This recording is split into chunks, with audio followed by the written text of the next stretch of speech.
Pedro Sánchez intenta tapar sus casos de corrupción, asegurando desde Twitter que los trabajadores españoles han ganado poder adquisitivo a lo largo de su mandato. ¿Pero esto es realmente así? Veámoslo. Acechado por la corrupción masiva, la nueva estrategia de Factorías Moncloa para victimizar al PSOE y justificar su continuidad en el poder, es que los poderes fácticos de derechas están intentando tumbar a un gobierno de progreso que está mejorando las condiciones materiales de vida de los ciudadanos. Por ejemplo, este es un argumento al que ya está recurriendo una de las cabezas visibles de Telepedro, Marta Flitsch. Feijóo denuncia una situación de caos. Todo es súper grave, todo el rato, desde 2018, y todo el gobierno está en los juzgados, y la familia Sánchez, y todos vamos a morir, todos. Menos por lo de que la economía va mejor y los sueldos y tal, pero bueno.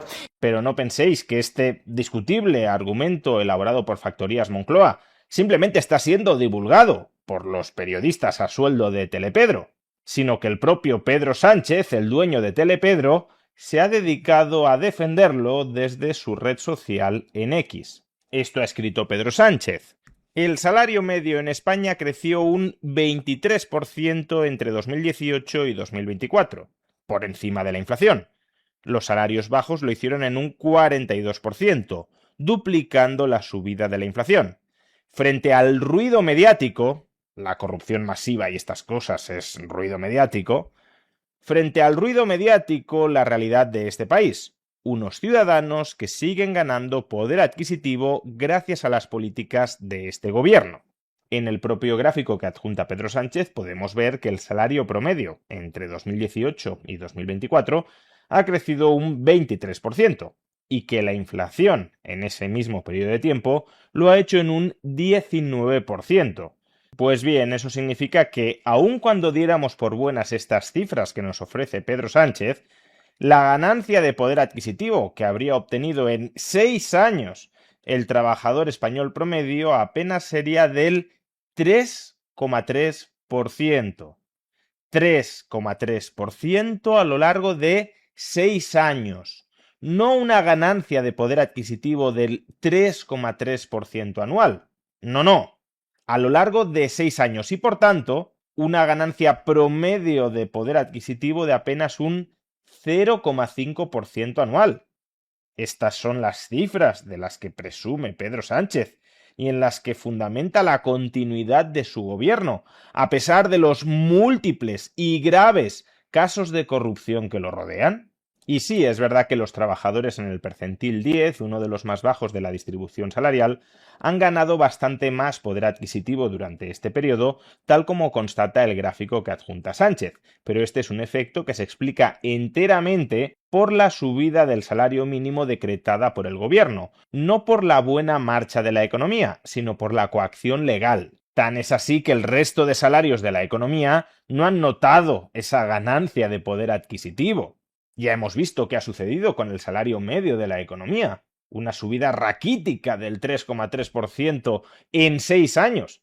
Pero es que si tomáramos el salario mediano, porque uno crea que el medio puede estar sesgado por la parte alta de la distribución salarial, que no han salido tan beneficiados por las políticas de Pedro Sánchez como antaño, si no tomara el salario mediano, que no está sesgado por los valores extremos de la distribución salarial, lo que observamos es algo incluso peor de lo que ha ocurrido con el salario medio.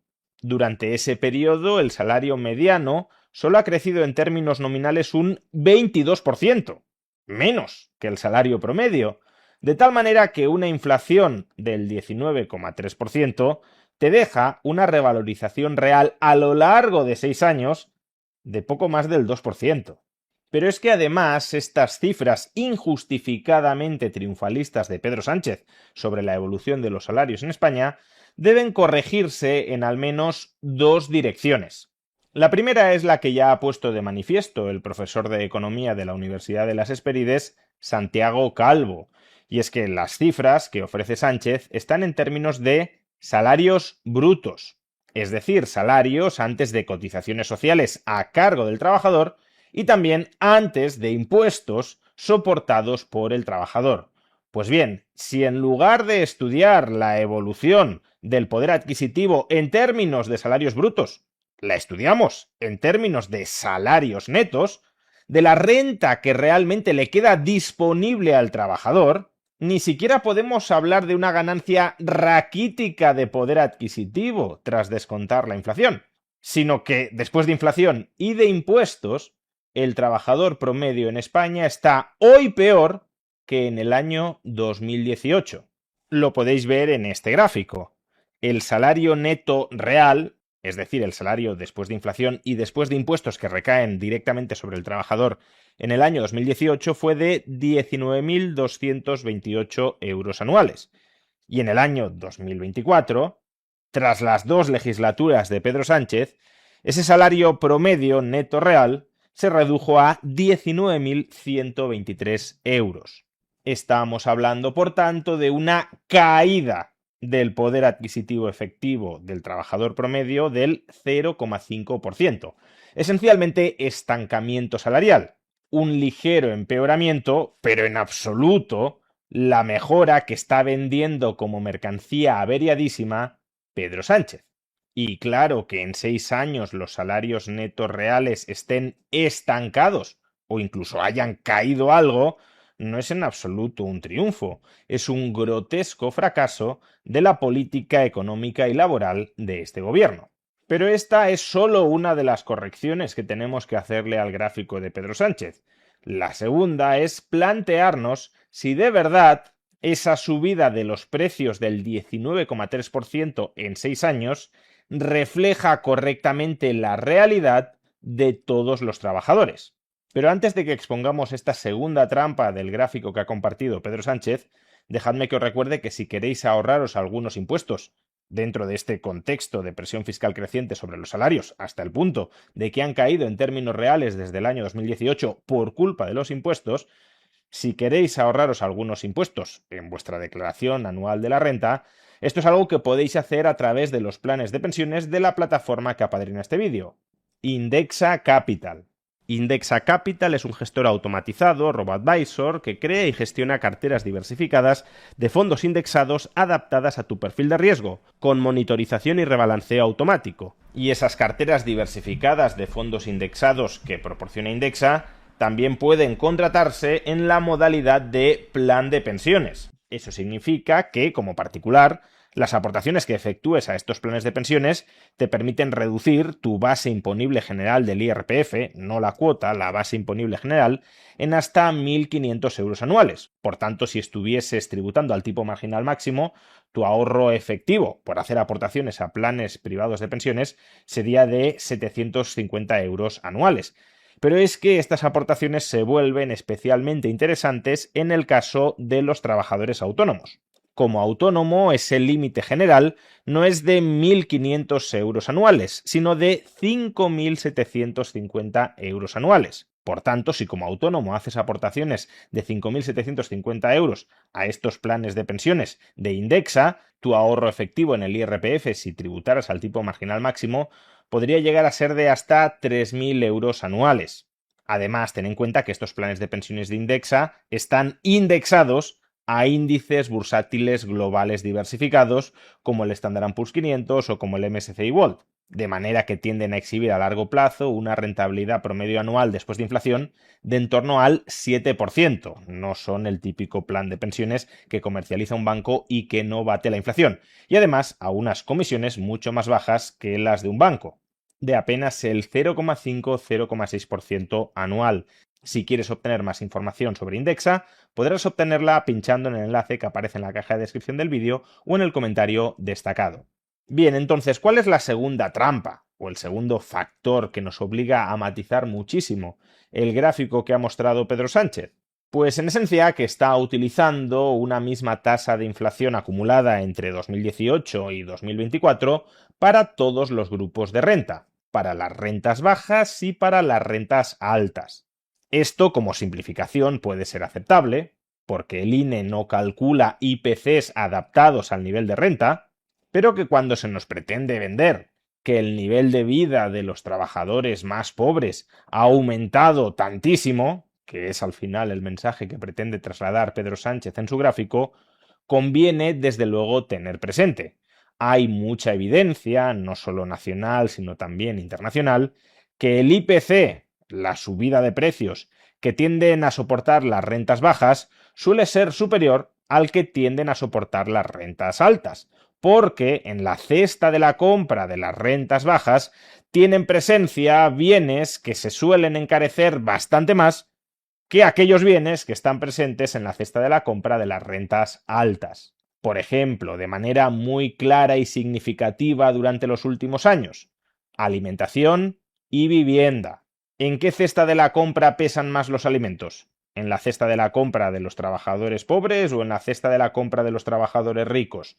Pues normalmente en la cesta de la compra de los trabajadores pobres.